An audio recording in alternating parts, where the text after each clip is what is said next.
The classroom restoration secret: using whiteboard paint to repair ghosted boards and protect school property. Are your school's whiteboards looking gray, stained, and impossible to clean?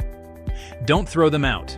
You're literally throwing away your maintenance budget. Replacing old boards means massive freight shipping costs and dumping non-recyclable materials into landfills.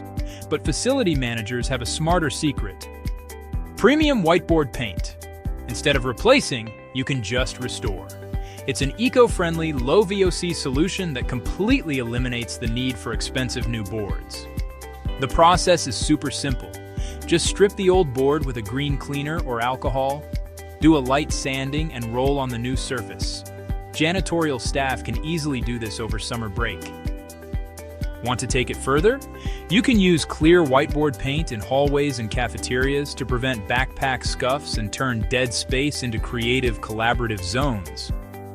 Slash your school's maintenance debt and practice environmental stewardship. Plan your summer facility upgrades today. Call us at 800-936-2159 and speak with a friendly coding specialist. Or visit us at remarkablecoding.com.